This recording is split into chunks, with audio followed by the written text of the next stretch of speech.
બહુચરાજીમાં ઠાકોર સમાજના સંમેલનમાં ઉઠ્યો ભુવાઓનો મુદ્દો। ગુજરાતમાં ભુવાઓની સંખ્યા વધ્યાનું સાંસદ જ્ઞાનીબેન ઠાકોરનું નિવેદન। ભુવાઓ ધારે તો સમાજને સુધારે અને ધારે તો બરબાદ કરે। ભુવાઓ એ અંધશ્રદ્ધા પ્રેરિત કરવાનું નેટવર્ક છે।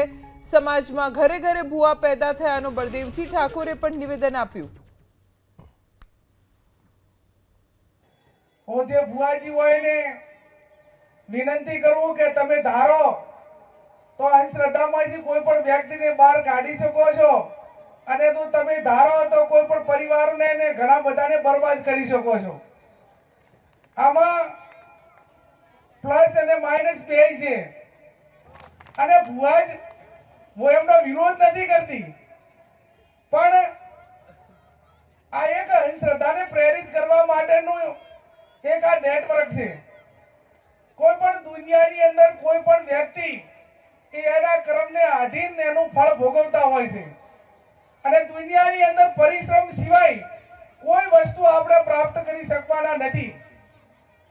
આ તમે આજે સરપંચ પાટીદારના બધા બેઠા છે, 24 કલાકમાંથી 18 કલાક મજૂરી કરે છે અને વિશ્વના દેશોમાં વતન છોડીને કાળી મજૂરી કરે છે ત્યારે એમના ખિસ્સામાં ડોલર પડ્યા હોય છે।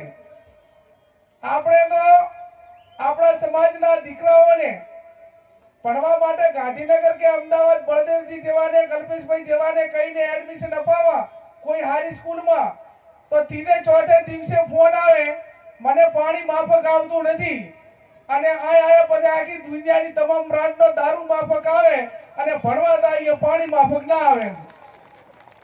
આ એક સંઘર્ષ કરવા માટેની એક મુશ્કેલી બેઠીને બીજાની હરોળમાં એ ટકી રહેવા માટેની જે મનોબળ સાથે જે એને ટકવું જોઈએ એ આપણા સમાજના દીકરાઓ ટકી શકતા નથી। પણ અહીં બેઠેલી મારી દીકરી કે મારા દીકરાને ભણાવવામાં રસ નથી। કેમ નથી? શું થયું છે આપણને? કેમ આપણે આગળનું વિચારતા નથી? વિક્રમભાઈ એક વાત કરું તો ઘેર ઘેર ભુવા પેદા થયા છે। ઘેર ઘેર ભુવા, ઘેર ઘેર ભુવા। જેટલા ભુવા પેદા થયા કેટલા એ બેઠેલો મારો દીકરી કે દીકરી, દીકરો કે દીકરી